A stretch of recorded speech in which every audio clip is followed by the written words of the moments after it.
Hello दोस्तों, स्वागत है आपके अपने यूट्यूब चैनल पीसीएस मेकर पे। मैं मनीष आर्या आज फिर आप लोगों के लिए एक टेस्ट लेके आया हूँ जो फ्रेंड्स आज हमारा प्रैक्टिस टेस्ट 3 है फ्रेंड्स। ठीक है, तो फर्स्ट 1 2 में बहुत अच्छा आप लोग का रिस्पांस आया है और बहुत अच्छा आप लोग का सपोर्ट और प्यार आया है, तो इसके लिए बहुत बहुत थैंक यू फ्रेंड्स। तो आज हम लोग जो एडिटोरिया का प्रैक्टिस टेस्ट 3 है उसको हम लोग आज कवर करेंगे। ठीक है फ्रेंड्स, तो आते हैं आज हमारे फर्स्ट क्वेश्चन पे। और आज हमारा फर्स्ट क्वेश्चन है कि वित्तीय आपातकाल की घोषणा को मंजूरी देने वाला प्रस्ताव संसद के दोनों सदनों द्वारा पारित किया जा सकता है। तो कैसे? तो याद रखिएगा इसका जो राइट आंसर हो जाएगा वो ऑप्शन नंबर ए यानी कि साधारण बहुमत से। तो फ्रेंड्स, वित्तीय आपातकाल की घोषणा को मंजूरी देने वाले प्रस्ताव संसद के दोनों सदनों द्वारा सामान्य बहुमत द्वारा पारित किया जा सकता है। अर्थात क्या होता है कि सदन में उपस्थित एवं मतदान करने वालों को का बहुमत से। ठीक है, अगला क्वेश्चन देखिएगा कि निम्न में से किस वीटो शक्ति का प्रयोग भारत के राष्ट्रपति द्वारा नहीं किया जाता है। तो 2 का 20 द राइट आंसर की विशेषित वीटो।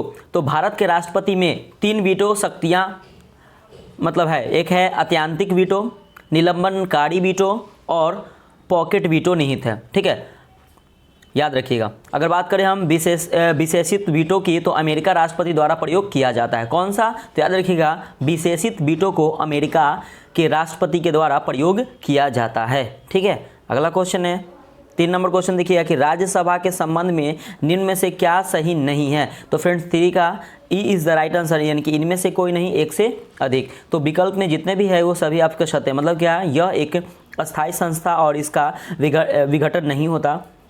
इसके 1/3 सदस्य हर दूसरे वर्ष सेवानिवृत्ति होते हैं।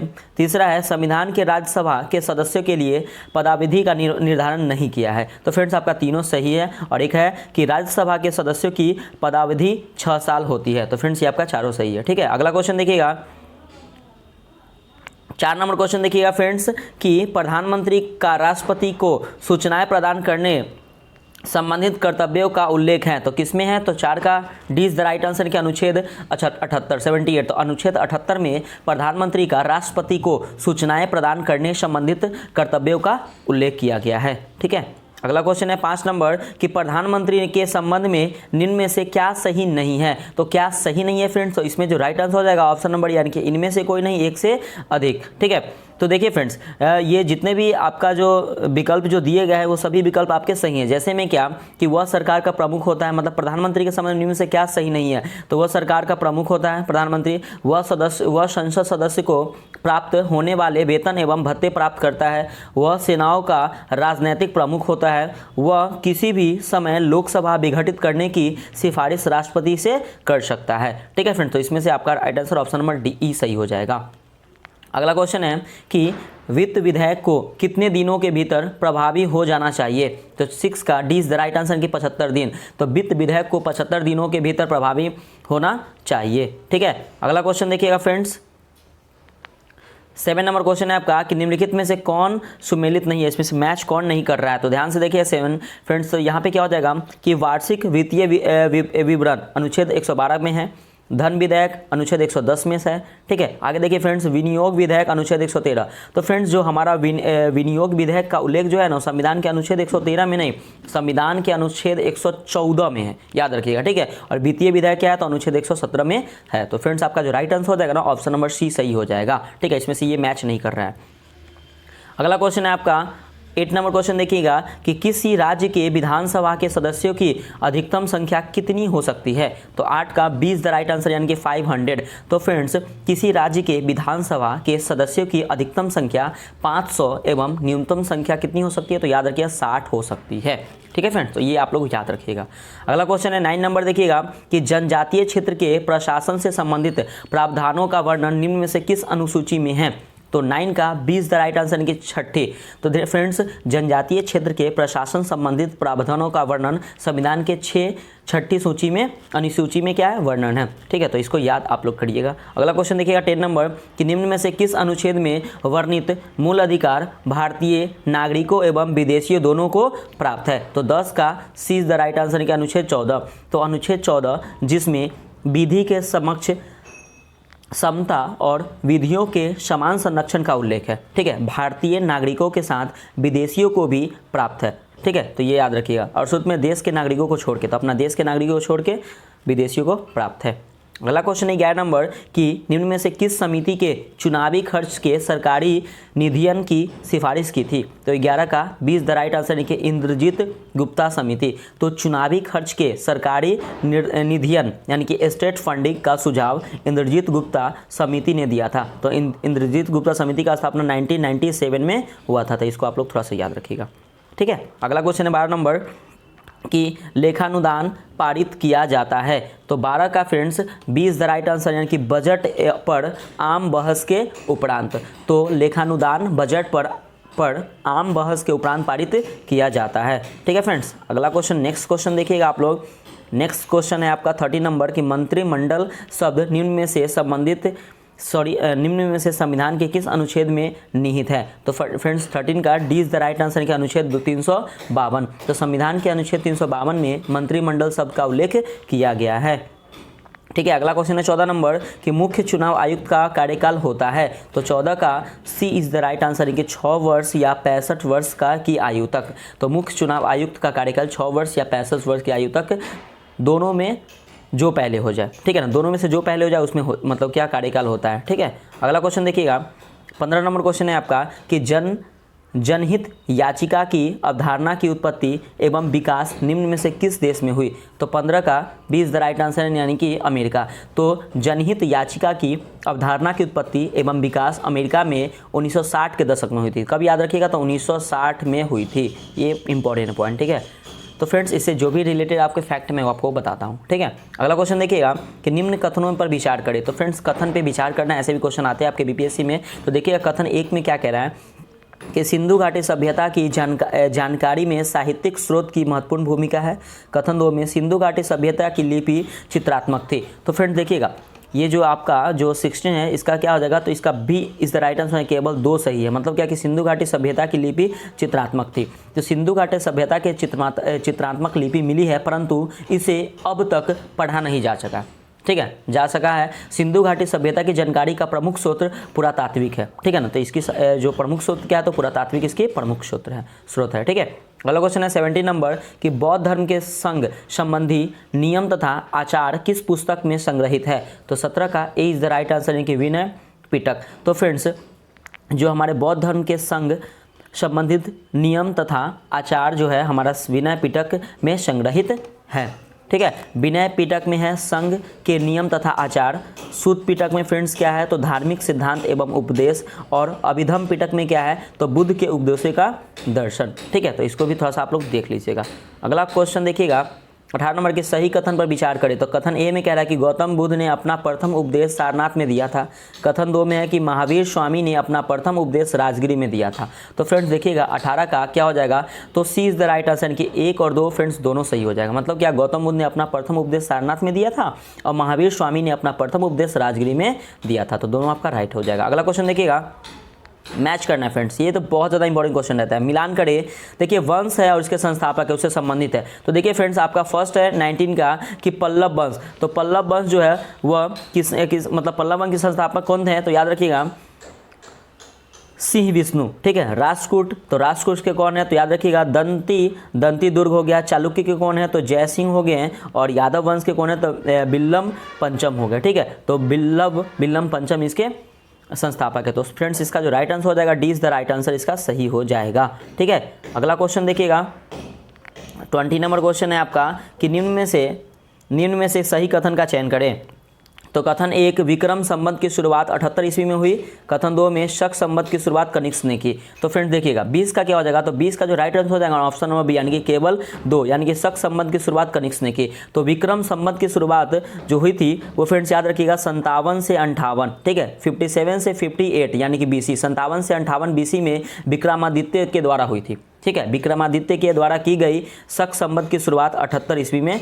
शक संवत की जो शुरुआत हुई थी फ्रेंड्स वो हुई थी 78 ईस्वी में, ठीक है। 78 ईस्वी में कनिष्क द्वारा राजा बनने के अवसर पर किया गया था, ठीक है ना। तो ये फ्रेंड्स आप लोग थोड़ा सा याद रखिएगा। अगला क्वेश्चन देखिएगा 21 नंबर क्वेश्चन है आपका कि मिलान करना इसमें भी कि भूमि है और उपयोग है। तो कौन सा भूमि किसके उपयोग के लिए ज़्यादा है? तो याद रखिएगा देखिए फ्रेंड्स 21 का देखिए पहले क्या है कि क्षेत्र, तो क्षेत्र जो है वो कृषि भूमि योग, ये सही है। ठीक है फ्रेंड्स। आगे देखिएगा कि वस्तु, तो वस्तु जो है वो वास करने योग्य भूमि, ये सही है। आगे देखिएगा कि खिल, तो खिल्ले जो है वो बंजर भूमि के लिए सही है। और फ्रेंड्स देखिएगा ये क्या है आपका कि अपरहत, तो ये जंगली भूमि के लिए सही है। तो फ्रेंड्स एक बार क्वेश्चन देख लीजिए, इसको क्या करना है ना, मैच करना है। तो फ्रेंड्स इसका जो हमारा राइट आंसर हो जाएगा ना, वो ऑप्शन नंबर क्या हो जाएगा, तो ऑप्शन नंबर डी हो जाएगा। ऑप्शन नंबर डी यानी कि 1 का ए, बी का 2, सी का 3 और डी का 4 आपका राइट आंसर हो जाएगा। ठीक है, अगला क्वेश्चन देखिएगा 22 नंबर है कि किस शासक ने शिलादित्य की उपाधि धारण की थी। तो 22 का फ्रेंड्स क्या हो जाएगा, तो इसका देखिएगा, इसका जो राइट आंसर हो जाएगा ऑप्शन नंबर सी हो जाएगा। ठीक है, यानी कि हर्ष। तो पुष्यभूमि, याद रखिएगा, पुष्यभूमि वंश के शासक हर्ष को शिलादित्य भी कहा जाता है। उसने परम भट्टारक, ठीक है, याद रखिएगा कि परम भट्टारक की उपाधि धारण की थी। ठीक है ना, याद रखिएगा। ठीक है, परम भट्टारक की उपाधि किसने धारण की थी, तो हर्ष ने। ठीक है, आगे देखिएगा नेक्स्ट क्वेश्चन है आपका 23 नंबर कि शुद्ध अरबी सिक्के किस शासक ने जारी किए। तो 23 का D is the right answer कि इल्तुतमिश। तो फ्रेंड्स इल्तुतमिश के द्वारा सर्वप्रथम शुद्ध अरबी सिक्के जारी किए गए थे। इल्तुतमिश ने चांदी का टांका एवं तांबे के जीतल का चलन शुरू किया था। ठीक है, अगला क्वेश्चन देखिएगा 24 नंबर कि एकता प्रथा को पुनः किसने प्रारंभ किया था। तो एकता प्रथा को किसने प्रारंभ किया, तो 20 द राइट आंसर यानी कि फिरोज तुगलक ने। तो पहली बार एकता प्रथा इल्तुतमिश ने चलाई। याद रखिएगा, चलाई किसने, तो इल्तुतमिश ने चलाई थी, लेकिन इसे अलाउद्दीन खिलजी ने समाप्त कर दिया। समाप्त किसने कर दिया, तो अलाउद्दीन खिलजी ने समाप्त कर दिया, लेकिन पुनः इसे जो फिरोज शाह तुगलक ने इसे शुरू किया। तो ये एक क्वेश्चन से आपको मैंने 3 क्वेश्चन बताया। ठीक है, तो इसको याद रखिएगा। अगला क्वेश्चन देखिएगा फ्रेंड्स 25 नंबर क्वेश्चन आपका कि किस मुगल शासक के शासनकाल के स्थापत्य कला का स्वर्ण कला कहा जाता है। तो 25 का E is the right answer यानी कि इनमें से कोई नहीं, एक से अधिक। तो फ्रेंड्स मुगल शासक शाहजहां के शासनकाल को स्थापत्य कला का स्वर्ण काल कहा जाता है। किसे, तो मुगल शासक शाहजहां को। ठीक है, आगे देखते हैं कि शाहजहां द्वारा बनाई गई प्रसिद्ध इमारतें में ताजमहल हो गया, मोती मस्जिद हो गया, जमा मस्जिद हो गया एवं लाल किला महत्वपूर्ण है। ठीक है फ्रेंड्स, तो याद रखिएगा इसका जो राइट आंसर हो जाएगा इनमें से कोई नहीं, मतलब क्या इसका राइट आंसर हो जाएगा, याद रखिएगा जहांगीर नहीं, इसका शाहजहां इसका राइट आंसर हो जाएगा। आप लोग गलत मत कीजिएगा। ठीक है, अगला क्वेश्चन देखिएगा 26 नंबर क्वेश्चन है आपका कि देवपाल ने नालंदा में बौद्ध विहार बनवाने के लिए किसे 5 गांव दान दिए। तो 26 का इज द राइट आंसर है कि बालपुत्र देव को। तो जावा के शैलेंद्र वंशी शासक, याद रखिएगा, जावा के शैलेंद्र वंशी शासक बालपुत्र देव के अनुरोध पर देवपाल ने उसे नालंदा में एक बौद्ध विहार बनवाने के लिए 5 गांव दान में दिए थे। क्यों, तो एक बौद्ध विहार बनवाने के लिए दिए थे। ठीक है, अगला क्वेश्चन है 27 नंबर कि निम्नलिखित में से कौन सगुन भक्ति से संबंधित नहीं है। तो 27 का D is the right answer यानी कि कबीर। तो कबीर निर्गुण भक्ति से संबंधित थे। ठीक है, जबकि अन्य तीनों सगुन भक्ति से संबंधित थे। ठीक है ना, तो याद रखिएगा तो कौन सगुन भक्ति से संबंधित नहीं थे, तो कबीर। ठीक है, आगे देखिएगा अगला क्वेश्चन है आपका फ्रेंड्स 28 नंबर क्वेश्चन देखिएगा कि क्रांति की तलवार में धार वैचारिक पत्थर पर रगड़ने से ही आती है, यह व्यक्त निम्न में से किसका है। तो 28 का सी इज द राइट आंसर यानी कि भगत सिंह। तो क्रांति की तलवार में धार वैचारिक पत्थर पर रगड़ने से ही आती है, यह जो व्यक्त जो भगत सिंह का है।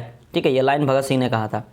अगला क्वेश्चन है आपका देखिएगा 29 नंबर क्वेश्चन है आपका कि काकोरी कांड को निम्नलिखित में से किस संगठन के क्रांतिकारियों ने अंजाम दिया था। तो 29 का 20 द राइट आंसर है कि हिंदुस्तान रिपब्लिकन एसोसिएशन। ठीक है, तो याद रखिएगा काकोरी कांड को हिंदुस्तान रिपब्लिकन एसोसिएशन ने क्रांतिकारियों ने अंजाम दिया था। ठीक है, अगला क्वेश्चन देखिएगा 30 नंबर क्वेश्चन है आपका कि अतिवादी लोकतंत्र दल यानी कि रेडिकल डेमोक्रेटिक पार्टी की स्थापना किसके द्वारा की गई थी। तो 30 का 20 द राइट आंसर यानी कि M.N. राव के द्वारा। तो अतिवादी लोकतंत्र दल की स्थापना कब हुआ था, तो पहले याद रखिएगा 1940 में। ठीक है, 1940 में M.N. रॉय द्वारा की गई थी। ठीक है, अगला क्वेश्चन है 31 नंबर देखिएगा क्वेश्चन कि श्रीरंगपट्टनम की संधि किनके मध्य हुई थी। तो 31 का D is the right answer यानी कि टीपू सुल्तान एवं कर्नवालिस के। तो याद रखिएगा तृतीय आंग्ल मैसूर युद्ध कब हुआ था। तो याद रखिएगा ये फ्रेंड्स 1790 से लेके 92 तक। ठीक है, 1790 से 1792 के अंतर्गत टीपू सुल्तान एवं कर्नवालिस के मध्य याद रखिएगा कब हुआ था। तो 1792 में श्रीरंगपट्टनम की संधि हुई। याद रखिएगा कब, तो 1792 में हुई थी। ठीक है, इसकी संधि। अगला क्वेश्चन है आपका 32 नंबर कि मद्रास महाजन सभा का गठन कब हुआ था? तो 32 का 20 द राइट आंसर है कि 1884 में। तो मद्रास महाजन सभा का गठन 1884 में हुआ था। अगला क्वेश्चन है 33 नंबर, ठीक है। देखिएगा फ्रेंड्स कि 33 नंबर क्वेश्चन क्या है कि जिन्ना विभाजन चाहता है या नहीं, अब हम स्वयं विभाजन चाहते हैं, यह किसने कहा था? तो फ्रेंड्स 33 का D is the right answer है कि वल्लभ भाई पटेल, सरदार वल्लभ भाई पटेल। तो सरदार पटेल ने मुस्लिम लीग द्वारा पैदा की गई परेशानियों के कारण कहा था, ठीक है ना। इसलिए ये कहा था कि जिन्ना विभाजन चाहते हैं या नहीं, अब हम स्वयं विभाजन चाहते हैं, यह किसने कहा था? सरदार वल्लभ भाई पटेल जी ने कहा था। अगला क्वेश्चन है 34 नंबर की 1942 के भारत छोड़ो आंदोलन के दौरान कहाँ जातीय सरकार गठन किया गया था? तो 34 का सी इज द राइट आंसर है कि तामलुक। तो बंगाल के मिदनापुर जिले के तामकुल नामक स्थान पर 17 दिसंबर, याद रखिएगा 17 दिसंबर 1942 यानी कि 1942 को जातीय सरकार का गठन किया गया था, ठीक है। अगला क्वेश्चन देखिएगा 35 नंबर कि मंगल पांडे ने विद्रोह किया था, तो कहाँ पे किया था का? तो 35 का सी इज द राइट आंसर कि बैरकपुर में। तो मंगल पांडे ने बैरकपुर छावनी में कब किए थे? तो याद रखिएगा 29 मार्च यानी कि 29 मार्च 1857 1857, ठीक है फ्रेंड्स। तो याद रखिएगा थोड़ा सा कि 29 मार्च 1857 को विद्रोह किया था। अगला क्वेश्चन देखिएगा 36 नंबर क्वेश्चन है आपका फ्रेंड्स, देखिएगा कि अंतरिम सरकार में मुस्लिम लीग के कितने प्रतिनिधि शामिल हुए थे? तो 36 का 20 द राइट आंसर यानी कि 5। तो 13 अक्टूबर, याद रखिएगा फ्रेंड्स क्या? 13 अक्टूबर 1946, ठीक है। 13 अक्टूबर 1946 के प्रस्ताव द्वारा मुस्लिम लीग के 5 प्रतिनिधि अंतरिम सरकार में शामिल हुए थे। तो कब? तो 13 अक्टूबर 1946 को शामिल हुए थे। अगला क्वेश्चन आपका 37 नंबर कि ब्रिटिश सरकार की कुशल आक्रमण्यता की नीति का संबंध निम्न में से किससे था? तो 37 का D is the right answer यानी कि अफगानिस्तान से। तो ब्रिटिश सरकार की कुशल आक्रमण्यता की नीति का संबंध अफगानिस्तान से था, ठीक है फ्रेंड्स। अगला क्वेश्चन देखिएगा 38 नंबर क्वेश्चन है आपका कि एनी बेसेंट ने होम रूल लीग आंदोलन का प्रचार प्रसार निम्न में से किस समाचार पत्र के माध्यम से किया? तो फ्रेंड्स 38 का इज द राइट आंसर है कि इनमें से कोई नहीं, एक से अधिक। तो एनी बेसेंट ने 2 समाचार पत्रों न्यू इंडिया तथा कॉमनवेल्थ के माध्यम से होम रूल आंदोलन का प्रचार प्रसार किया। कौन कौन? तो न्यू इंडिया और दूसरा क्या है फ्रेंड्स? तो कॉमनवेल्थ। तो कॉमनवेल्थ दोनों याद रखिएगा। तो इसका राइट आंसर हो जाएगा ऑप्शन नंबर ई सही हो जाएगा, ठीक है। अगला क्वेश्चन है 39 नंबर की किस वायसराय के कार्यकाल के दौरान श्वेत विद्रोह हुआ था? तो 39 का 20 द राइट आंसर यानी कि लॉर्ड रिपन। तो लॉर्ड रिपन के समय प्रस्तुत एल्बर्ट बिल में भारतीय न्यायाधीशों को यूरोपीय मुकदमे को सुनने का अधिकार दिया गया, ठीक है। और भारत के रहने वाले अंग्रेजों ने इसका विरोध किया। इसे ही श्वेत विद्रोह कहा जाता है, ठीक है। तो ये भी आप लोग फ्रेंड्स याद रखिएगा पॉइंट। और ये लॉर्ड रिपन के द्वारा कब हुआ था? तो 1880 यानी कि 1880 से लेके 84 तक, ठीक है। 1880 से लेके 1884 तक। अगला क्वेश्चन है फ्रेंड्स आपका 40 नंबर कि ब्रिटिश व्यापारी भारतीय उत्पादकों, कारीगरों एवं शिल्पियों अग्रिम संविदा यानी कि पेशगी के रूप में धनराशि के दे देते थे। इस प्रथा को कहा जाता था। तो 40 का D is the right answer यानी कि ददनी। तो ब्रिटिश शासनकाल में ददनी प्रथा के अंतर्गत ब्रिटिश व्यापारी भारतीय उत्पादों, कारीगरों एवं शिल्पियों को अग्रिम संविदा के रूप में रुपया दे देते थे, ठीक है। तो इसका राइट आंसर देख लीजिएगा डी हो जाएगा। अगला क्वेश्चन 41 नंबर के निम्नलिखित में से कौन सुमेलित नहीं है? तो इसमें से मैच कौन नहीं कर रहा है? तो फ्रेंड्स देखिए प्रार्थना समाज। तो प्रार्थना समाज की स्थापना हुआ था, वो कब हुआ था? तो याद रखिएगा ये 1865 नहीं होगा, आपका होगा 1867, ठीक है। तो 1867 में हुआ था किसका? तो प्रार्थना समाज का स्थापना 1867 यानी कि 1867 में हुआ था। या तो ये सत्यशोधक समाज की स्थापना 1873 सही है, आर्य समाज 1875 सही है, रामकृष्ण मिशन 1897 सही है। लेकिन आपका राइट आंसर हो जाएगा ऑप्शन नंबर यानी कि प्रार्थना समाज की स्थापना 1865 में नहीं 1867 में हुआ था। और किसने किया था? तो ये भी याद रखिएगा। तो याद रखिएगा कि आत्माराम पांडुरंग ने, ठीक है ना। तो ये इंपॉर्टेंट है।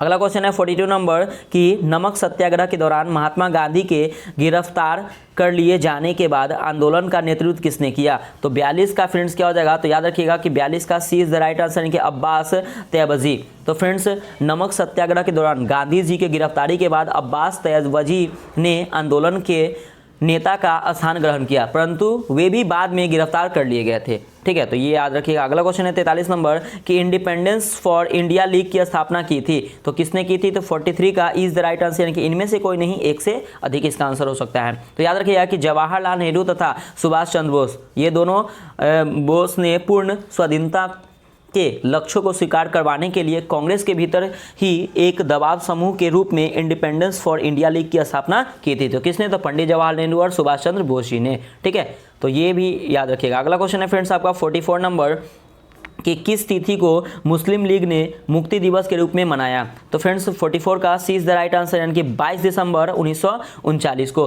तो कांग्रेस की अनुमति के बिना भारत को द्वितीय विश्व युद्ध में शामिल करने के प्रश्न पर कांग्रेस मंत्रिमंडल ने 1939 यानी कि 1939 ईस्वी में इस्तीफा दे दिया। मतलब कांग्रेस मंत्रिमंडल ने इस्तीफा दे दिया और 22 दिसंबर 1939 याद रखिएगा फ्रेंड्स। तो 22 दिसंबर 1939 को मुस्लिम लीग द्वारा मुक्ति दिवस के रूप में मनाया गया, याद रखिएगा। तो मुस्लिम किसके द्वारा मनाया गया? तो याद रखिएगा मुस्लिम लीग के द्वारा मनाया गया। ठीक है, अगला क्वेश्चन है 45 नंबर की द्वैत शासन प्रणाली का जन्मदाता निम्न में से कौन था? तो 45 का D is the right answer, यानी कि लियोनल कार्टेश। तो लियोनल कार्टेश को द्वैत शासन प्रणाली का जन्मदाता माना जाता है। ठीक है फ्रेंड्स, अगला क्वेश्चन है आपका 46 नंबर कि ऊर्ध्वपातन विधि से किस यौगिक को पृथक किया जाता है? तो 46 का इज द राइट आंसर, यानी कि इनमें से कोई नहीं, एक से अधिक आपका आंसर होगा। तो देखिए फ्रेंड्स, अगर बात करें कि जब किसी ठोस को गर्म करने पर सीधे गैस में परिवर्तित हो जाए तो उसे उस विधि को ऊर्ध्वपातन कहा जाता है।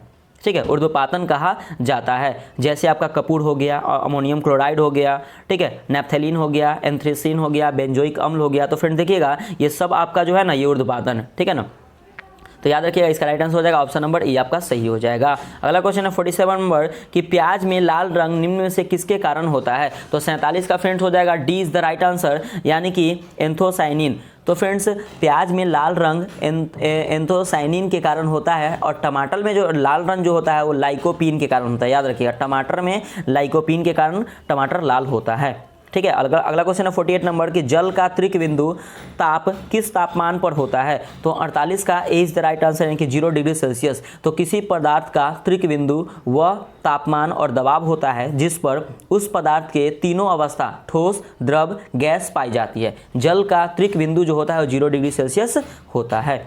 अगला क्वेश्चन है कि गुरुत्वाकर्षण नियतांक जी का बीमीय सूत्र क्या है? तो क्या होता है? तो फ्रेंड देखिएगा इसका राइट आंसर हो जाएगा ऑप्शन नंबर बी, यानी कि m-1 L3 T-2 इसका क्या है? तो बीमीय सूत्र है। ठीक है ना, तो ये आप लोग याद रखिएगा। अगला क्वेश्चन है 50 नंबर कि जब लिफ्ट ऊपर की ओर जाती है तो क्या होता है? तो याद रखिएगा 50 का 20 द राइट आंसर, यानी कि व्यक्ति को अपना भार बढ़ा हुआ प्रतीत होता है। तो सिंपल सा है, कभी आप अगर लिफ्ट में जाते हो तो देखिएगा जब आप ऊपर जाते हो तो लगता है थोड़ा सा भारी भारी, जब आप जैसे लिफ्ट नीचे की ओर जाता है तो आपका वेट क्या रहता है?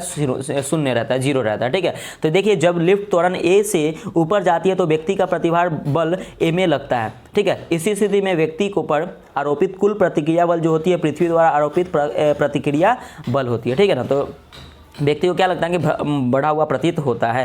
ठीक है, तो ऐसे होता है। अगला क्वेश्चन देखिएगा 51 नंबर कि प्रकाश के अपवर्तन की क्रिया में क्या नहीं बदलता है? तो 51 का D is the right answer, यानी कि प्रकाश की आवृत्ति। तो अपवर्तन की क्रिया में प्रकाश की चाल, तरंग दैर्ध्य तथा तीव्रता बदल जाती है परंतु प्रकाश की आवृत्ति नहीं बदलती है। तो ये भी बहुत ज़्यादा इंपॉर्टेंट है। अगला क्वेश्चन देखिएगा कि 52 नंबर कि यदि लोलक की लंबाई 4 गुनी कर दी जाए तो लोलक के झूलने की अवधि, तो फ्रेंड्स क्या हो जाएगा? तो 52 का 20 द राइट आंसर, कि दुगनी हो दिगनी होती है। याद रखिएगा, तो इसका राइट आंसर क्या हो जाएगा? ऑप्शन नंबर बी हो जाएगा। अगला क्वेश्चन है कि प्लास्टर ऑफ पेरिस का रासायनिक सूत्र होता है, तो क्या होता है? तो 53 का ए इज द राइट आंसर, यानी कि CaSO4 × 1/2H2O। ठीक है, तो प्लास्टर ऑफ पेरिस का जो होता है CaSO4 × हाफ, यानी कि 1/2H2O हो जाएगा। अगर बात करें जिप्सम का तो याद रखिएगा जिप्सम का होता है फ्रेंड्स कि CaSO4 × H2O। याद रखिएगा जिप्सम का सूत्र है। ठीक है, CaSO4 × 2H2O। फ्रेंड्स देखिएगा CaSO4 × 2H2O ये जिप्सम का ये फॉर्मूला है। ठीक है ना, बी ने सी नहीं, ये हो जाएगा। ठीक, अगला क्वेश्चन देखिएगा आपका 54 नंबर क्वेश्चन है फ्रेंड्स, देखिएगा क्या है 54 नंबर कि वायु अंगार गैस में मुख्य घटक होता है। तो क्या होता है, तो 54 का ए इज द राइट आंसर है CO तो फ्रेंड्स वायु अंगार में CO जो होता है CO जो होता है 32% होता है, N2 जो होता है 65% होता है और CO2 जो होता है वो 3% होता है। ठीक है, अगला क्वेश्चन देखिएगा फ्रेंड्स, देखिए अब फिर आ गया मैच करने के लिए आपको। तो ये फ्रेंड्स बहुत इंपॉर्टेंट क्वेश्चन रहता है आपको ये कि निम्नलिखित में का मिलान कीजिए। तो कॉपर सल्फेट, पेनिसिलिन, यूरिया और मेलाथियान, ठीक है, मेलाथियान। तो देखिए फ्रेंड्स क्या हो जाएगा, तो कॉपर सल्फेट, तो ए का हो जाएगा कॉपर सल्फेट, मतलब क्या, कीटनाशी है ये कॉपर सल्फेट। आगे देखिए यूरिया, फ्रेंड्स देखिएगा कॉपर सल्फेट पेनिसिलिन, तो फ्रेंड्स पेनिसिलिन जो है वो प्रतिजैविक है। ठीक है, पेनिसिलिन क्या है, तो प्रतिजैविक है। अब देखिए फ्रेंड्स आ गया यूरिया, तो यूरिया क्या है, तो उर्वरक है एक। आगे देखिएगा मेलाथियान, तो मेलाथियान क्या है, तो मेलाथियान जो है वो फंगस नाशी है। ठीक है, क्या है, तो फंगस नाशी है फ्रेंड्स। तो इसका जो राइट आंसर हो जाएगा ऑप्शन नंबर बी आपका सही हो जाएगा। ठीक है, अगला क्वेश्चन देखिएगा 56 नंबर कि निम्नलिखित में से कौन सा जीवाणु वायुमंडलीय नाइट्रोजन का स्थिरीकरण नहीं करता है। तो 56 का B is the right answer, यानी कि एगैरिकस हो गया। ठीक है, तो देखिएगा तो फ्रेंड्स क्या हो जाएगा कि राइजोबियम जो है एनाबिना एवं एजोबैक्टर वायुमंडलीय नाइट्रोजन का स्थिरीकरण करता है। ठीक है ना, कौन कौन करता है फिर से सुन लीजिए, तो राइजोबियम हो गया, एनाबिना हो गया और एजोटोबैक्टर। ठीक है, तो ये करता है और ये जो एगैरिकस है वो नहीं करता है। ठीक है, अगला क्वेश्चन है 57 नंबर कि निम्नलिखित में से कौन सा मेडुला ओब्लॉन्गेटा का कार्य नहीं है। मेडुला ओब्लॉन्गेटा का कार्य नहीं है, तो कौन कार्य नहीं है, तो 57 का D is the right answer है कि पेशियों के संकोचन पर नियंत्रण करना। तो पेशियों के संकोचन पर नियंत्रण करना सेरिबेलम का कार्य, इसका जो कार्य किसका है, तो ये याद रखिए सेरिबेलम का कार्य है, मेडुला ओब्लॉन्गेटा का कार्य नहीं है। ठीक है ना, तो इसका काम है तो सेरिबेलम का काम है। ठीक है, अगला क्वेश्चन देखिएगा 58 नंबर कि जीन का कार्यात्मक इकाई है। तो 58 का B is the right answer यानी कि सिस्ट्रॉन। तो जीन का कार्यात्मक इकाई क्या है, तो सिस्ट्रॉन है। और उत्परिवर्तन की इकाई क्या है, तो उत्परिवर्तन की इकाई याद रखिएगा कि म्यूट्रॉन है। और संयोजन की इकाई क्या है, तो रेकॉन है, याद रखिएगा। ठीक है, फिर से बोल देते हैं कि उत्परिवर्तन की इकाई है म्यूट्रॉन और संयोजन की इकाई क्या है, तो रेकॉन है। तो ये भी थोड़ा सा आप लोग याद रख लीजिएगा। ठीक है, अगला क्वेश्चन है आपका 59 नंबर कि निम्न में से कौन से विटामिन का निर्माण मनुष्य के शरीर में होता है। तो 59 का इज द राइट आंसर यानी कि इनमें से कोई नहीं, एक से अधिक। तो मानव शरीर में विटामिन डी एवं विटामिन ई का निर्माण होता है, याद रखिएगा विटामिन डी और विटामिन ई का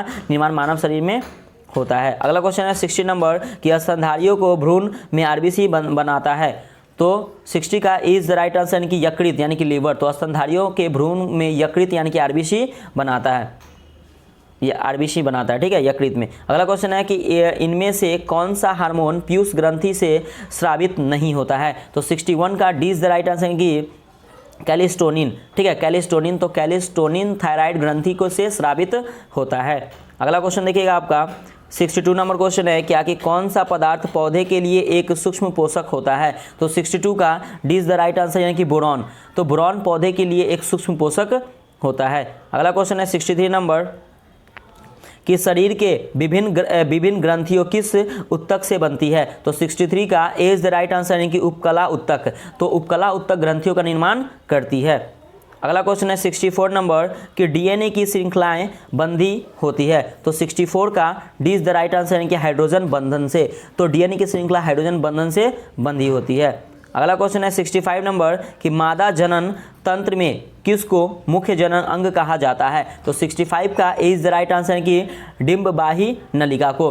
तो डिंबबाही नलिका मादा जनन अंग का सबसे महत्वपूर्ण अंग होता है। ठीक है, अगला क्वेश्चन देखिएगा 66 नंबर कि किस राज्य में भारत के पहले तैरते हुए सौर ऊर्जा नियंत्रक का शुभारंभ किया गया। तो 66 का ए इज द राइट आंसर यानी कि राजस्थान में। तो राजस्थान के चित्तौरागढ़ के घोसुंडा बांध पर वेदांत कंपनी द्वारा देश का पहला तैरता हुआ सौर ऊर्जा संयंत्र का उद्घाटन किया गया है। तो किस कंपनी के द्वारा, तो वेदांत कंपनी द्वारा। ठीक है, और याद रखिए राजस्थान के चित्तौरागढ़ के घोसुंडा बांध पर, याद रखिए घोसुंडा बांध पर, ये भी याद रखिएगा। ठीक है, अगला क्वेश्चन देखिएगा 67 नंबर है कि यूएनडीपी के वैश्विक बहुआयामी निर्धनता सूचकांक 2019 की रिपोर्ट के अनुसार भारत में सबसे तेजी से गरीबी हटाने वाला राज्य कौन है? तो 67 का 20 द राइट आंसर यानी कि झारखंड। तो जुलाई 2019 में प्रकाशित यूएनडीपी के आंकड़े के अनुसार विकासशील देशों में सबसे तेजी से गरीबी हटाने वाला देश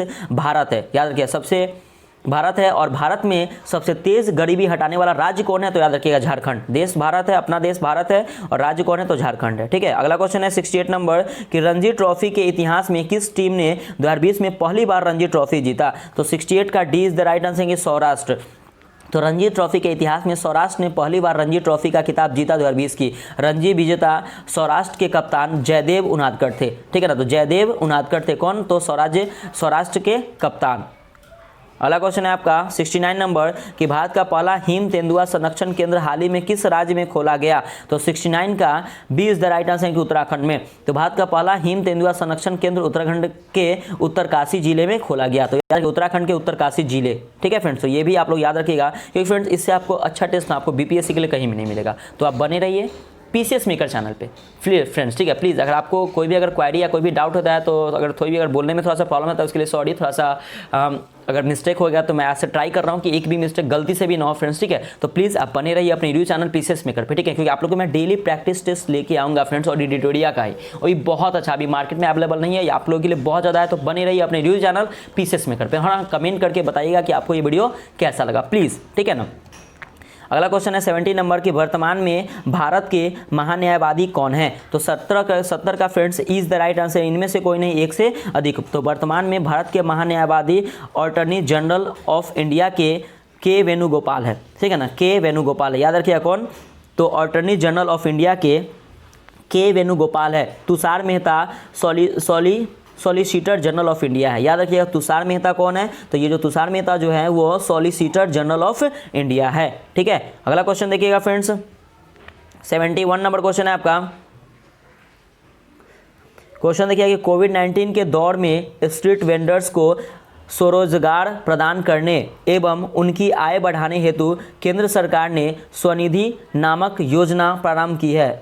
इस योजना के अंतर्गत स्ट्रीट वेंडर्स को कितने रुपए ऋण के रूप में प्रदान किया जाता है? तो 71 का सी इज द राइट आंसर, यानी कि फ्रेंड्स 10,000। तो स्ट्रीट वेंडर्स को स्वराज प्रदान करने एवं उनकी आय बढ़ाने हेतु केंद्रीय शहरी आवास मंत्रालय एवं सिडबी ने संयुक्त रूप से स्वनिधि नामक योजना प्रारंभ की है। इस योजना के अंतर्गत स्ट्रीट वेंडर्स को 10,000 रुपये ऋण प्रदान किया जाता है। ठीक है फ्रेंड्स, अगला क्वेश्चन देखिएगा 72 नंबर क्वेश्चन है आपका कि हाल ही में किसके द्वारा उन्नति कार्यक्रम की शुरुआत की गई? तो किसके द्वारा? तो इसका जो 72 का 20 द राइट आंसर यानी कि भारतीय अंतरिक्ष अनुसंधान संगठन। तो फ्रेंड्स इसरो के द्वारा ये इसका जो भारतीय अंतरिक्ष अनुसंधान संगठन, जिसका ISRO Indian Space Research Organisation जिसको कहते हैं, ये क्या है कि नैनो सैटेलाइट का विकास हेतु इसरो ने उन्नति कार्यक्रम को बेंगलुरु में शुभारंभ किया था। ठीक है ना। तो फ्रेंड्स देखिएगा, तो इसका क्या हो जाएगा? इसका right answer option number B आपका सही हो जाएगा।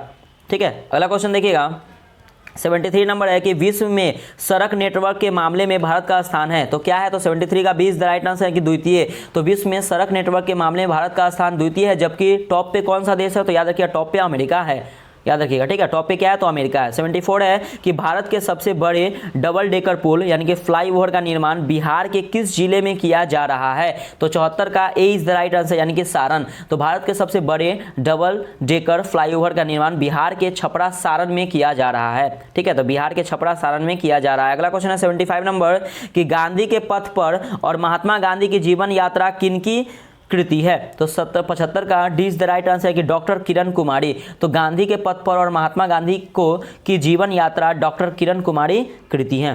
ठीक है ना। अगला क्वेश्चन है आपका 76 नंबर कि हाल ही में प्रधानमंत्री मोदी ने नेशनल डिजिटल स्वास्थ्य मिशन को लॉन्च किया है। यह मिशन कब लॉन्च किया गया? तो 76 का सी इज द राइट आंसर है कि 15 अगस्त 2020 को। तो 15 अगस्त 2020 को 74वें स्वतंत्रता दिवस के अवसर पर प्रधानमंत्री ने नेशनल डिजिटल स्वास्थ्य मिशन को लॉन्च किया। अगला क्वेश्चन है 77 नंबर के हाल ही में मध्य प्रदेश के किस स्थान पर एशिया के सबसे बड़े सोलर पावर प्लांट का उद्घाटन किया गया? तो 77 का D is the right answer यानी कि रीवा। तो 10 जुलाई को प्रधानमंत्री ने एशिया के सबसे बड़े सोलर पावर प्लांट का उद्घाटन मध्य प्रदेश के रीवा में किया। तो कब? तो याद रखिएगा 10 जुलाई को, तो मध्य प्रदेश के रीवा में किया। ठीक है, अगला क्वेश्चन है 78 नंबर कि निम्न में से कौन विश्व क्षय रोग दिवस 2020 का मुख्य विषय है यानी कि इसका थीम क्या है? तो 78 का सी इज द राइट आंसर कि इट्स टाइम। तो फ्रेंड्स विश्व क्षय रोग दिवस 2020 का मुख्य थीम क्या है? तो इट्स टाइम है। अब देखिए कि विश्व क्षय रोग दिवस मनाते कब है? तो याद रखिएगा 24 अप्रैल। हर साल हम लोग 24 अप्रैल को मनाते हैं विश्व क्षय रोग दिवस। ठीक है, अगला क्वेश्चन है आपका 79 नंबर कि बिहार में गंगा की किस सहायक नदी में पहली बार गंगा नदी डॉल्फिन पाई गई? गंगा नदी में डॉल्फिन पाई गए। तो 79 का D is the right answer यहाँ की महानंदा। तो गंगा की सहायक नदी महानंदा नदी में पहली बार गंगाए डॉल्फिन पाई गई। याद रखिएगा, तो गंगाए डॉल्फिन पाई गई। ठीक है, अगला क्वेश्चन है 80 नंबर क्वेश्चन देखिएगा कि जुलाई 2020 में आजाद पट्टन जल विद्युत परियोजनाओं को लेकर किन देशों के मध्य हस्ताक्षर हुए? तो 80 का B is the right answer है कि चीन तथा पाकिस्तान। तो चीन तथा पाकिस्तान के मध्य पीओ के क्षेत्र में झेलम नदी पर 700 मेगावाट की आजाद पट्टन जल विद्युत परियोजनाओं के निर्माण हेतु समझौता हुआ है। किसके किसके बीच? तो चीन और नेपाल के बीच। ठीक है, अगला क्वेश्चन है 81 नंबर कि चेन्नई ओपन अंतर्राष्ट्रीय ग्रैंड मास्टर शतरंज टूर्नामेंट 2020 का खिताब किसने जीता? तो 81 का D is the right answer यानी कि पावेल प्रोंकातोव को। ठीक है, तो याद रखिएगा चेन्नई ओपन अंतर्राष्ट्रीय ग्रैंड मास्टर शतरंज टूर्नामेंट 2020 का खिताब रूस के पावेल प्रोंकातोव ने जीता। याद रखिएगा कहाँ? तो रूस के पावेल प्रोंकातोव ने जीता।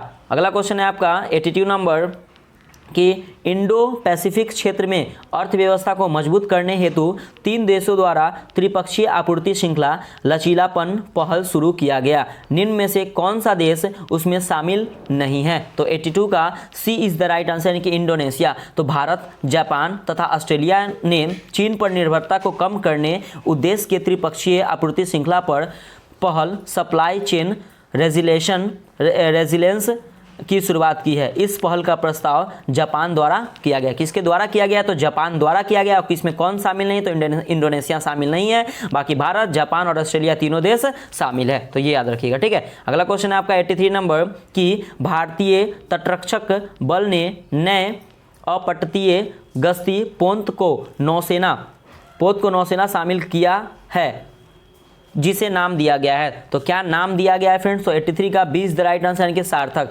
तो गोवा शिपयार्ड लिमिटेड द्वारा निर्मित अपतटीय गश्ती पोत सार्थक की भारतीय नौसेना में शामिल किया गया है। ठीक है, अगला क्वेश्चन देखिएगा 84 नंबर क्वेश्चन है कि वर्तमान भारत में कुल कितने राष्ट्रीयकृत या केंद्र शासित बैंक है? तो फ्रेंड्स 84 का सी इज द राइट आंसर यानी कि 12। तो 10 सरकारी बैंकों को विलय मर्ज के घोषणा के बाद अब कुल सरकारी बैंकों की जो संख्या वो कितनी है? तो याद रखिएगा 12 है। ठीक है फ्रेंड्स, तो ये याद रखिएगा। अगला क्वेश्चन है आपका 85 नंबर कि भारत सरकार द्वारा सितंबर 2020 में शुरू किए गए राष्ट्रीय कार्यक्रम मिशन कर्मयोगी का संबंध किससे है? तो 85 का सी इज द राइट आंसर यानी कि सिविल सेवा क्षमता विकास। तो सरकारी सेवा के सुधार लाने हेतु केंद्रीय मंत्रिमंडल ने मिशन कर्मयोगी की शुरुआत की है। इसके तहत सिविल सेवा कर्मचारियों को अपनी क्षमता विकालयक अवसर प्राप्त होगा।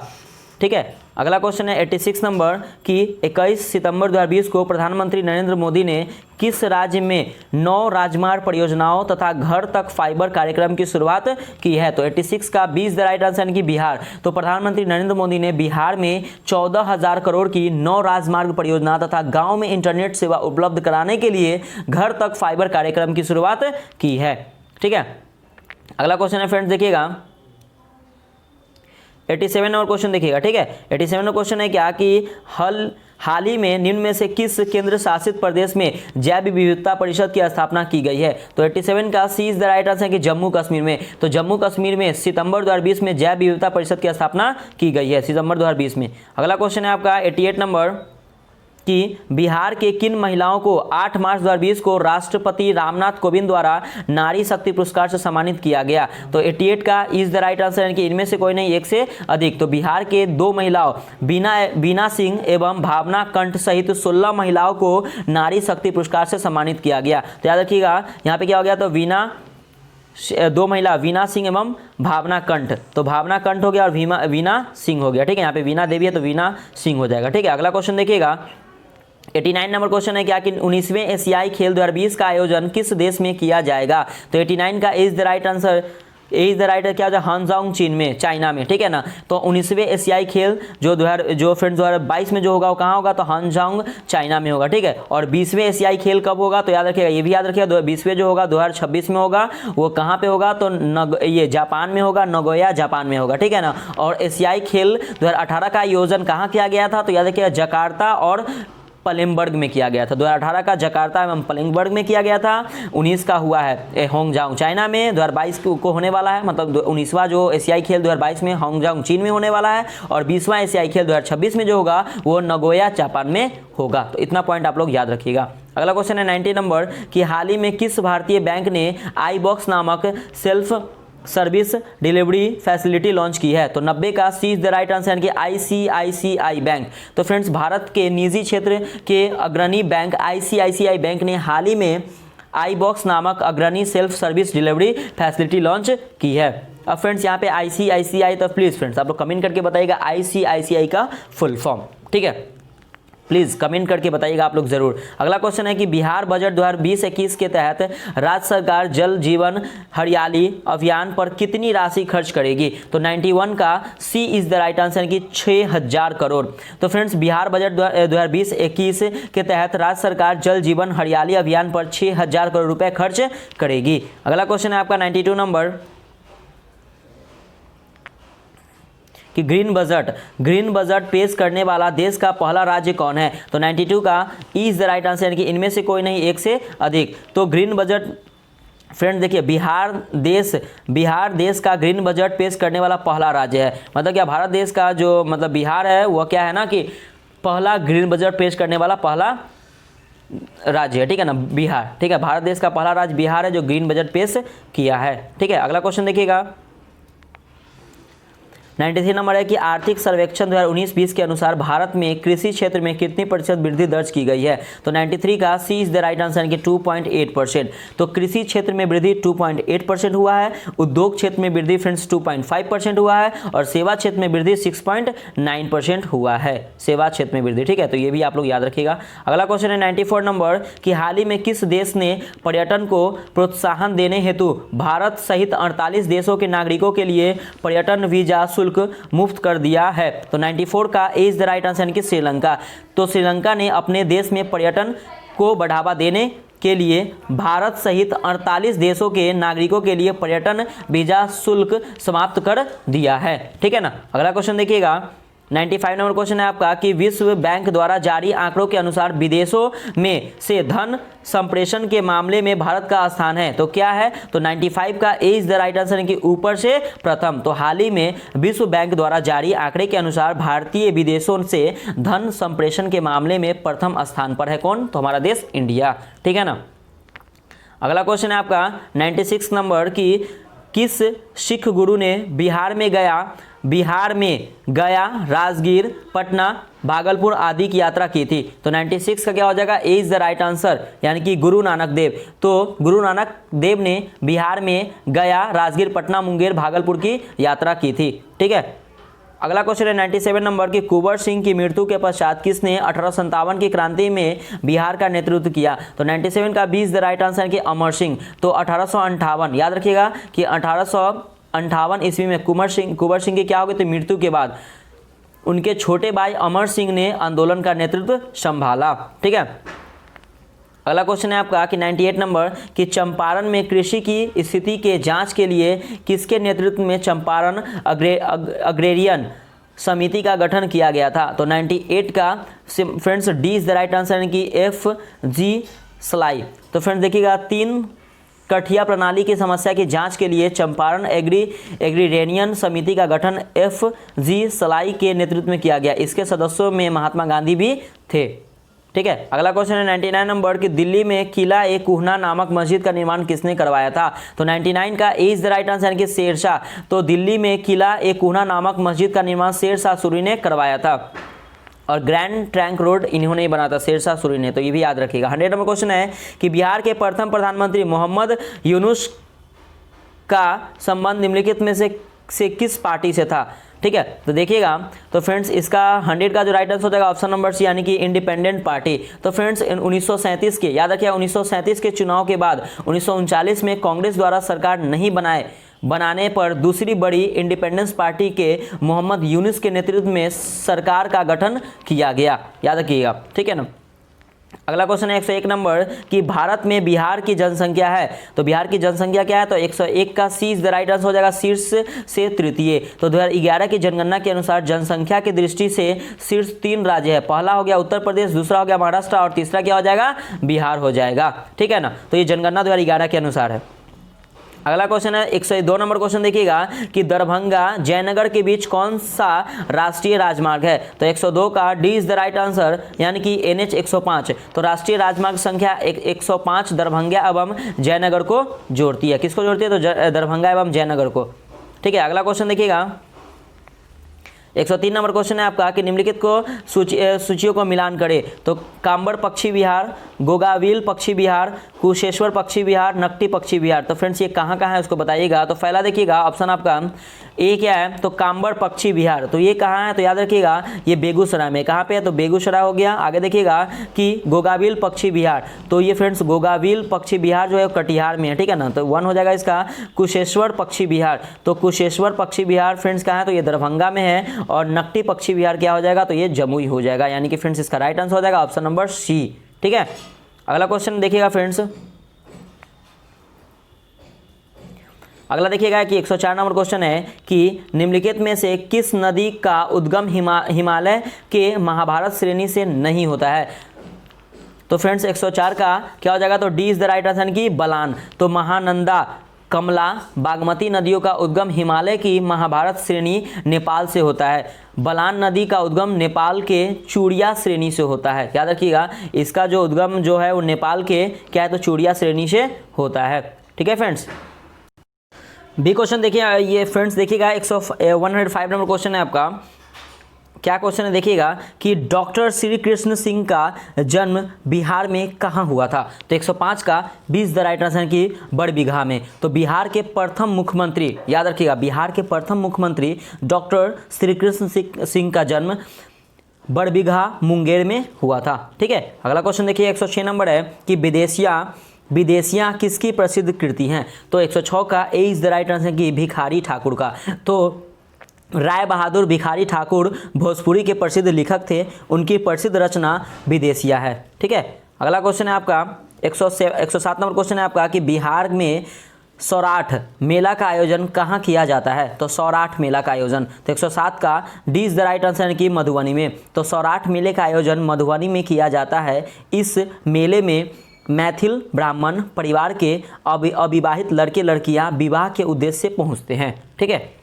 अगला क्वेश्चन देखिएगा 108 नंबर है कि निम्नलिखित में से कौन सा लोक नाटक बिहार में प्रचलित नहीं है? तो 108 का E is the right answer, यानी कि इनमें से कोई नहीं, एक से अधिक। तो देखिए फ्रेंड ये आपका जट जाटनी हो गया, डोमकच हो गया, समा चकेवा हो गया और विदेशिया, ये सभी क्या है? तो ये नाटक बिहार से है, लेकिन बाकी इसका सभी जो ये क्या है? सभी आपका सही है, ठीक है ना। अगला क्वेश्चन देखिएगा 109 नंबर है कि बिहार राज्य में कार्यपालिका का प्रधान है। तो 109 का 20 द राइट आंसर, यानी कि राज्यपाल। तो राज्य का कार्यपालिका का संवैधानिक प्रधान राज्यपाल होता है, परंतु राज्य की कार्यपालिका का वास्तविक प्रधान मुख्यमंत्री होता है, ठीक है। वास्तविक कौन है? तो याद रखिएगा प्रधान मुख्यमंत्री होता है। अगर बात करें यहाँ पे सीएम तो पता ही है, ठीक है फ्रेंड्स, नीतीश कुमार जी हैं। देखिए अब कौन बनते हैं नया सीएम। अगला क्वेश्चन 110 नंबर कि निम्न में से किसका चुनाव अप्रत्यक्ष रूप से होता है? तो 110 का इज द राइट आंसर, यानी कि इनमें से कोई नहीं, एक से अधिक। तो उप मुखिया, यहाँ पे देखिए फ्रेंड्स उप मुखिया प्रमुख का चुनाव अप्रत्यक्ष से, जबकि मुखिया एवं पंचायत समिति का चुनाव अप्रत्यक्ष रूप से होता है। तो याद रखिए अप्रत्यक्ष रूप से क्या होता है? तो अप्रत्यक्ष रूप से चुनाव उप मुखिया, ठीक है, कौन करवाता है? तो उप मुखिया करवाता है। ठीक है, आगे हम बात करें कि उप मुखिया प्रमुख का चुनाव अप्रत्यक्ष से, जबकि मुखिया एवं पंचायत समिति का चुनाव प्रत्यक्ष रूप से होता है। तो इसका राइट आंसर क्या हो जाएगा? ऑप्शन नंबर ई आपका सही हो जाएगा। ठीक है, अगला क्वेश्चन देखिएगा 111 नंबर कि निम्नलिखित में से विश्व में चावल का सबसे बड़ा निर्यातक कौन है? तो 111 का 20 द राइट आंसर की भारत। तो भारत 2018-19 में विश्व का सबसे बड़ा चावल निर्यातक देश है। ठीक है, आगे हम लोग बात करें कि अगर अगर बात करें इंग्लैंड दूसरे सबसे बड़ा निर्यातक देश है। टॉप पे कौन है? इंडिया। और दूसरा कौन सा देश है? तो याद रखिएगा थाईलैंड। ठीक है, थाईलैंड दूसरा देश है चावल निर्यातक में। एक पे भारत है, दूसरा पे कौन है? थाईलैंड है। अगला क्वेश्चन 112 नंबर कि राज्य के कुल क्षेत्रफल में वन आच्छादन के प्रतिशत के संदर्भ में निम्नलिखित में से कौन सा सही क्रम है? तो 112 का फ्रेंड देखिएगा, इसका जो राइट सही क्रम हो जाएगा सी, यानी कि महाराष्ट्र, मध्य प्रदेश, उड़ीसा और छत्तीसगढ़। तो महाराष्ट्र में कितना है? तो याद रखिएगा 16% है। उसके बाद ये महाराष्ट्र में 16%, मध्य प्रदेश में 25% और उड़ीसा में 33% और सबसे ज़्यादा कहाँ पे? तो छत्तीसगढ़, यानी कि 41%। ठीक है, तो इसका राइट आंसर हो जाएगा ऑप्शन नंबर बी आपका सही हो जाएगा। अगला क्वेश्चन देखिएगा फ्रेंड्स, 113 नंबर क्वेश्चन है क्या कि निम्नलिखित में से कौन सा पृथ्वी पर सबसे शुष्क रेगिस्तान है? तो 113 का क्या हो जाएगा? तो 20 द राइट आंसर की अटाकामा। तो दक्षिण अमेरिका का अटाकामा मरुस्थल पृथ्वी का सबसे शुष्क मरुस्थल है। कहाँ? तो दक्षिण अमेरिका का। ठीक है, अगला क्वेश्चन 114 नंबर कि स्ट्रेट ऑफ जोहोर, ठीक है ना, स्ट्रेट ऑफ जोहोर निम्नलिखित में से किन दो देशों को अलग करता है? तो 114 का B is the right answer, यानी कि सिंगापुर और मलेशिया को। तो जोहोर फ्रेंड्स याद रखिएगा कि स्टेट ऑफ जोहोर किसको ऑर्डर करता है? सिंगापुर और मलेशिया को ऑर्डर करता है। ठीक है, अगला क्वेश्चन 115 नंबर कि इरूला जनजाति भारत के किस राज्य में पाई जाती है? तो 115 का सी इज द राइट आंसर कि आंध्र प्रदेश। तो फ्रेंड्स देखिएगा कि 12 समुद्री मील की दूरी तक प्रादेशिक जल सीमा है। ठीक है ना, ये जो इरूला जनजाति जो है वो किस राज्य में पाई जाती है? तो आंध्र प्रदेश में पाई जाती है। और ये जो 12 समुद्री मील की दूरी तक प्रादेशिक जल सीमा है इसका। ठीक है, अगला देखिए क्वेश्चन, नेक्स्ट क्वेश्चन आपका 116 नंबर कि नाजका प्लेट किस के बीच स्थित है? तो 116 का ए इज द राइट आंसर कि दक्षिण अमेरिका और प्रशांत महासागर। तो नाजका प्लेट दक्षिण अमेरिका और प्रशांत महासागर के बीच स्थित है। अगला क्वेश्चन 117 नंबर कि निम्नलिखित में से कौन पहला भारतीय उत्पाद था जिसे जीआई टैग मिला था? तो 117 का D is the right answer कि दार्जिलिंग चाय को। तो दार्जिलिंग चाय पहला भारतीय उत्पाद था जिसे जीआई टैग मिला था। ठीक है, पर अगर फ्रेंड्स आपके लिए क्वेश्चन है कि पहला जीआई स्टोर कहाँ खुला है, तो याद रखिए मैं बता दे रहा हूँ कि पहला जीआई स्टोर गोवा में खुला है। ठीक है, तो ये भी याद रखिए। अगला क्वेश्चन 118 नंबर कि तुर्जू दर्रा किस राज्य में स्थित है?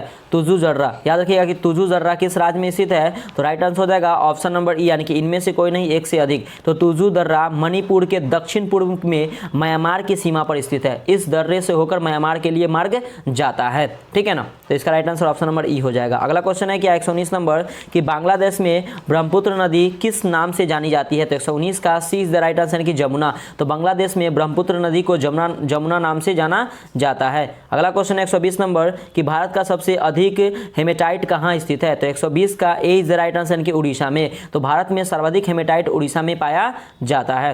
ठीक है, अगला क्वेश्चन 121 नंबर कि भारत के किस राज्य केंद्र शासित प्रदेश में सबसे अच्छी गुणवत्ता वाला एंथ्रेसाइट कोयला पाया जाता है? तो 121 का ए इज द राइट आंसर कि जम्मू एंड कश्मीर में। ठीक है फ्रेंड्स, अगला क्वेश्चन देखिएगा,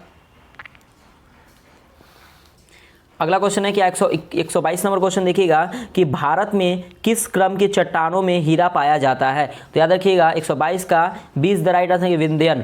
तो याद रखिएगा भारत में हीरा विंध्यन क्रम की चट्टानों में पाया जाता है। पन्ना मध्य प्रदेश जो कि विंध्यान श्रेणी में स्थित है। भारत में हीरे का सबसे बड़ा खान कहाँ पे है? तो मध्य प्रदेश में है। ठीक है ना, अगला क्वेश्चन देखिएगा 123 नंबर कि प्राकृतिक रबर के उत्पादन में विश्व में भारत का कौन सा स्थान है? तो 123 का D is the right answer की छठा। तो भारत वर्तमान में प्राकृतिक रबर का छठा सबसे बड़ा उत्पादक देश है। ठीक है, अगला क्वेश्चन 124 नंबर कि सतपुरा रेंज की सबसे ऊंची चोटी कौन सी है? तो 124 का B is the right answer यानी कि धूपगढ़ी। तो धूपगढ़ी श्रेणी की सबसे ऊंची चोटी पंचमढ़ी है, याद रखिएगा। ठीक है ना, तो सतपुरा रेंज की सबसे ऊंची चोटी कौन सी है? तो धूपगढ़ी।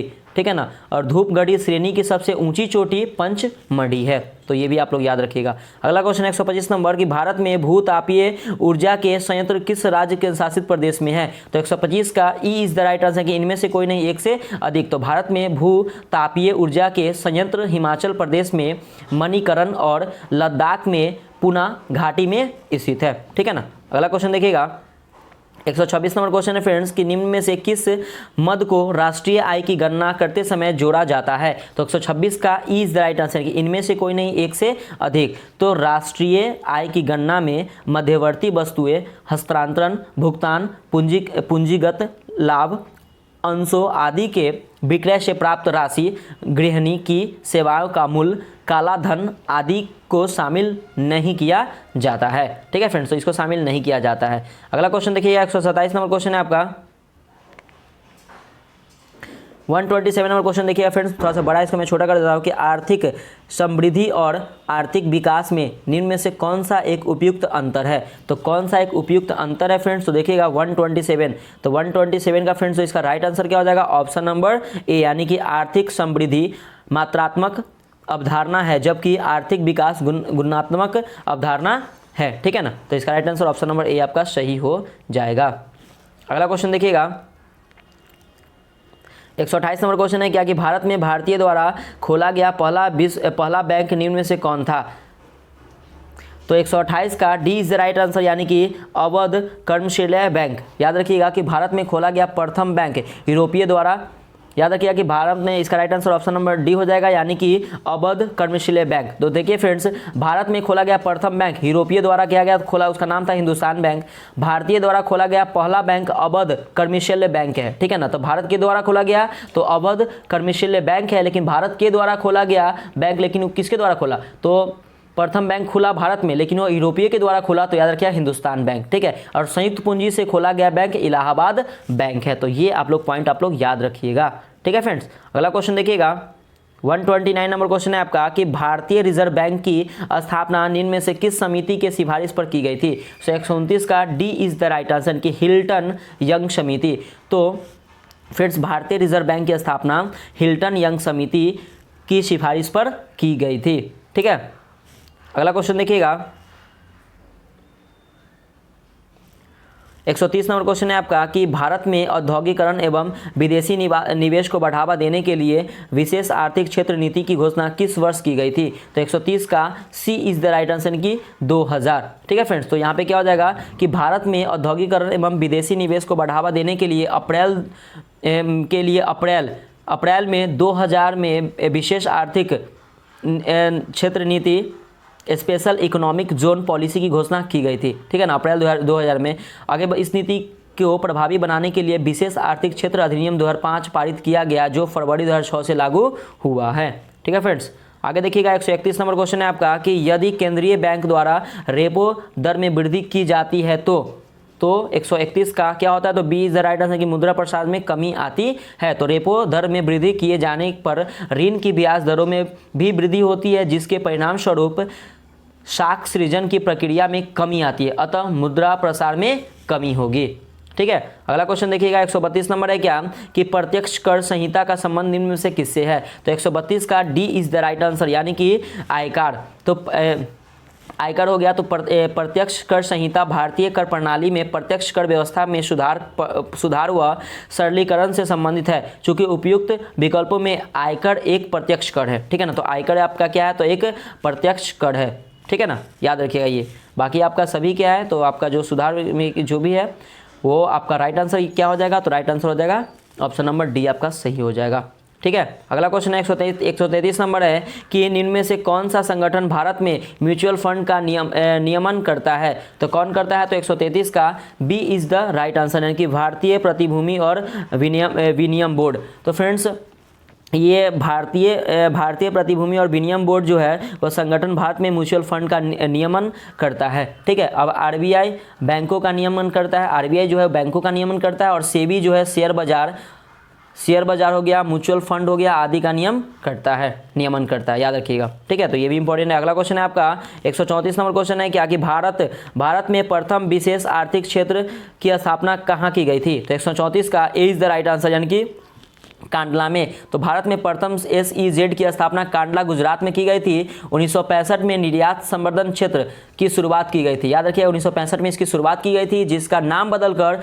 SEZ यानी कि स्पेशल इकोनॉमिक जोन कर दिया गया। ठीक है ना, याद रखिएगा स्पेशल इकोनॉमिक जोन इसका नाम कर दिया गया। अगला क्वेश्चन 135 नंबर कि आज़ादी के बाद भारत में पहली बार विमुद्रीकरण यानी कि नोटबंदी डिमोनाइजेशन कब किया गया? तो याद रखिएगा 135 का फ्रेंड्स क्या हो जाएगा, B is the right answer, यानी कि 1978 में। तो भारत में विमुद्रीकरण सर्वप्रथम 1946 में किया गया था। ठीक है, तो 1946 में किया गया था और आज़ादी के बाद 1978 में मोरारजी देसाई सरकार द्वारा किया गया। याद रखिएगा कि आप क्वेश्चन को थोड़ा सा अच्छे समझिए फ्रेंड्स। ठीक है, बहुत कंफ्यूजन क्वेश्चन है कि आज़ादी के बाद भारत में पहली बार विमुद्रीकरण नोटबंदी कब किया गया? तो 1978 में किया गया, लेकिन भारत में विमुद्रीकरण सर्वप्रथम जो हुआ था 1946 में किया गया था। ठीक है, और जो 1978 में जो हुआ था वो मोरारजी देसाई सरकार द्वारा हुआ था। और कौन कौन से नोट बदले थे? तो 1000, 5000 और 10,000 रुपये का। ठीक है, मूल्य वर्ग के नोटों की विमुद्रीकरण किया गया। और 8 नवंबर, याद रखिएगा 8 नवंबर 2016 को नरेंद्र मोदी द्वारा सरकार द्वारा 500 और 1000 मूल्य वर्ग के नोटों का विमुद्रीकरण किया गया। तो किसके द्वारा? तो नरेंद्र मोदी के द्वारा किया गया। तो कब किया गया? तो 8 नवंबर 2016 को किया गया। तो ये बहुत ज्यादा इंपॉर्टेंट क्वेश्चन है फ्रेंड्स, इसको अच्छे से देख लीजिएगा। मैं तीनों एक पॉइंट्स में तीनों क्लियर कर दिया। नेक्स्ट क्वेश्चन 136 नंबर कि निम्नलिखित में से कौन सा देश सुरक्षा परिषद का अस्थायी सदस्य नहीं है? तो 136 का सी इज द राइट आंसर की जर्मनी। तो यूएनओ के सुरक्षा परिषद में 5 अस्थायी सदस्य तथा 10 अस्थायी सदस्य होते हैं। 5 अस्थायी सदस्य कौन कौन है? तो अमेरिका हो गया, रूस हो गया, चीन हो गया, फ्रांस हो गया और ब्रिटेन हो गया। ठीक है फ्रेंड्स, आगे हम लोग बढ़ते हैं। नेक्स्ट क्वेश्चन देखते हैं। नेक्स्ट क्वेश्चन क्या है? 137 नंबर क्वेश्चन देखिएगा फ्रेंड्स कि राष्ट्रीय उपभोक्ता दिवस कब मनाया जाता है? तो 137 का D is the right answer की 24 सितंबर को। तो विश्व उपभोक्ता दिवस मतलब विश्व उपभोक्ता अधिकार दिवस हम लोग 15 मार्च को मनाते हैं तथा राष्ट्रीय उपभोक्ता दिवस हम लोग कब मनाते हैं? तो 24 सितंबर को मनाते हैं। तो एक क्वेश्चन से दो क्लियर हो गया ना कि विश्व उपभोक्ता अधिकार दिवस हम लोग कब मनाते हैं? तो 15 मार्च को मनाते हैं और राष्ट्रीय उपभोक्ता दिवस हम लोग 24 दिसंबर को मनाते हैं। अगला क्वेश्चन 138 नंबर की राष्ट्रीय समुद्र विज्ञान संस्थान कहाँ स्थित है? तो 138 का सी इज द राइट आंसर के पणजी में। तो राष्ट्रीय समुद्र विज्ञान संस्थान गोवा के पणजी में स्थित है। ठीक है, अगला क्वेश्चन 139 नंबर कि मुखौटा नृत्य का संबंध किस राज्य से है? तो 139 का B is the right answer की अरुणाचल प्रदेश से है। ठीक है, तो मुखौटा नृत्य अरुणाचल प्रदेश का लोक नृत्य है। अगला क्वेश्चन है 140 नंबर फ्रेंड्स देखिएगा कि निम्न में से कौन सा एक भारत का कृत्रिम बंदरगाह नहीं है? तो 140 का सी इज द राइट आंसर की कोच्चि। तो फ्रेंड्स चेन्नई, तूतीकोरिन, एन्नोर इत्यादि भारत के कृत्रिम बंदरगाह है। ठीक है ना, ये चेन्नई हो गया, तूतीकोरिन हो गया, एन्नोर ये क्या है? तो कृत्रिम बंदरगाह है। लेकिन कोच्चि, विशाखापट्टनम, मुंबई भारत के प्राकृतिक बंदरगाह हैं। ठीक है, तो इसका right answer option number C हो जाएगा। ठीक है फ्रेंड्स, अब अगला क्वेश्चन देखिए फ्रेंड्स। अब यहाँ से आपको 10 क्वेश्चन आपको मैथ्स का क्वेश्चन रहता है। ठीक है, तो इसको देखिएगा अच्छे से, क्योंकि फ्रेंड्स ये जो जितने भी आपका मैथ्स का जो क्वेश्चन है ना, ये आप क्वेश्चन को पहले देख लीजिए। मैं आपके लास्ट के वीडियो क्वेश्चन मतलब वीडियो के लास्ट में आपको क्या करूँ, PDF फॉर्म एक में उसमें अपलोड कर दूंगा, तो आप उसे देख लीजिएगा। ठीक है, तो ये देखिए 141 क्वेश्चन है, 142 नंबर क्वेश्चन हुआ। नेक्स्ट है आपका फ्रेंड्स देखिएगा 143 नंबर क्वेश्चन है। ये रीजनिंग और मैथ्स दोनों रहता है। ठीक है ना, तो इसको आप लोग मैं भेज दूंगा, आप लोग देख लीजिएगा। नेक्स्ट है आपका 144 क्वेश्चन हो गया, 144 नंबर। अगला 145 नंबर, वीडियो पॉज करके आप लोग देख सकते हैं। ठीक है, आगे देखिएगा फ्रेंड्स। नेक्स्ट क्या आपका 146 नंबर क्वेश्चन है आपका, ये 146 नंबर हो गया। ये 147 नंबर। ठीक है, और ये आपका फ्रेंड्स हो गया 48 नंबर क्वेश्चन। और ये फ्रेंड्स देखिएगा ये आपका हो गया 149 नंबर क्वेश्चन। और ये हो गया फ्रेंड्स आपका 150 क्वेश्चन। तो फ्रेंड्स यहाँ पे आपका 150 क्वेश्चन यहाँ पे कंप्लीट होता है फ्रेंड्स। ठीक है, ठीक है फ्रेंड्स, यहाँ पे आपका जो प्रैक्टिस टेस्ट आपका जो इरिटेरिया का जो सामान्य अध्ययन जो प्रैक्टिस टेस्ट जो आपका जो 3rd है वहाँ पे फ्रेंड्स कंप्लीट होता है। और फ्रेंड्स प्लीज़ आप लोग कमेंट करके बताइएगा कि आपका स्कोर क्या हुआ, आपका कितना स्कोर आया फ्रेंड्स। तो ये आपको क्या होगा ना कि आपको ज़्यादा बेनिफिट करेगा और आपका बताते हो कमेंट करते हो तो फ्रेंड्स। ठीक है, तो प्लीज़ अगर आपको ये वीडियो फ्रेंड्स अगर ये आपका प्रैक्टिस टेस्ट अगर अच्छा लगा ना तो प्लीज़ आप फ्रेंड्स आप कमेंट जरूर कीजिएगा, आप ज़्यादा से ज़्यादा इसे शेयर कीजिए और प्लीज़ फ्रेंड इसे लाइक जरूर कीजिएगा अगर आपको ये वीडियो अच्छा लगे। तो मिलते हैं फिर कल एक नया प्रैक्टिस टेस्ट के साथ। बाय बाय, जय हिंद दोस्तों।